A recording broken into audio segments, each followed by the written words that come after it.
Sahabat sebangsa dan setanah air, New Mind harus segera mendeklarasikan untuk memposisikan dirinya menjadi yang terdepan. Sama seperti apa yang dideklarasikan Xi Jinping setelah peringatan ulang tahun Partai Komunis Cina yang ke-100. Dia sampai saat ini terus mengkampanyekan Make China Great Again atau MCGA, mirip dengan maganya Trump, Make America Great Again. Saat ini ada 6 kebijakan terbarunya untuk dalam negeri Tiongkok yang ketat dijalankan. Salah satunya apa yang dilakukan pemerintah kepada Jack Ma yang membuatnya Jack Ma terdiam tak berkutik. Oligarki salah tempat Jack Ma itu. Apa yang dilakukan pemerintah Xi Jinping? Dipisahkannya sistem pembayaran dengan marketplace, Alipay dengan N dan lain sebagainya. Kebijakan lain yaitu apalagi? Perusahaan Tiongkok yang go global dan kepemilikannya masih didominasi oleh warga negara Tiongkok dan BUMN Tiongkok didukung penuh oleh kekuatan pemerintahan Partai Komunis Cina. Namun perusahaan lokal yang dimasuki investor asing dikerdilkan. Ini membuat geger dunia finansial seminggu terakhir ini. Sosialisme ketat dilakukan secara otoriter, di mana yang kaya diambil haknya, sebagian besar dibagikan ke rakyat dengan tangan besi. Diratakan kekayaannya, diambil hampir 40% tambahan untuk negara dari tahun-tahun lalu, atau kekayaannya diambil 40% lagi untuk rakyat. Intinya Tiongkok untuk Tiongkok saat ini. Xi Jinping mau ambil balik kekuatan ekonomi dalam negeri, tidak bergantung asing dan uang asing lagi, juga diambil dari tangan oligarki. Persis seperti Rusia. Putin ambil separuh kekayaan oligarki di Rusia. Kalau Tiongkok yang kaya itu PKC, kalau Rusia yang kaya itu Putin Incorporated. Efek Xi Jinping tadi jadi bagaimana? Faktanya saat ini saham-saham perusahaan seluruh dunia yang investasinya di dalam negeri Tiongkok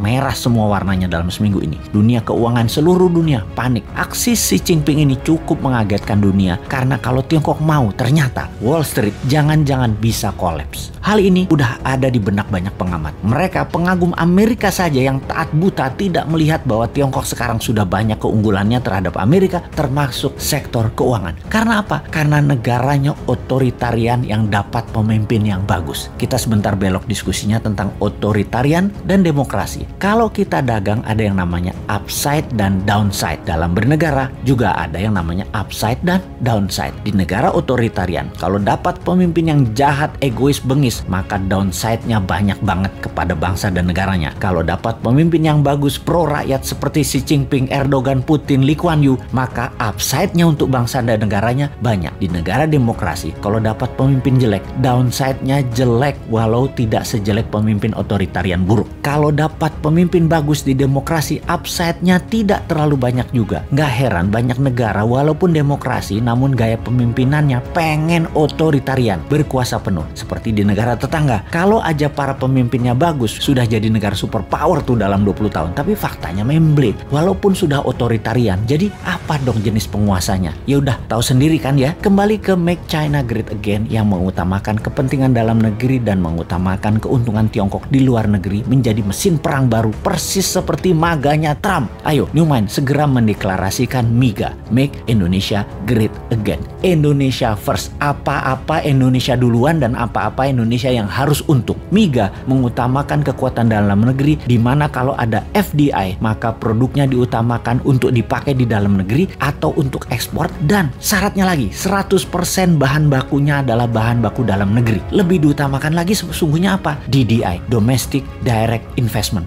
investasi putra bangsa. New Mind gitu loh.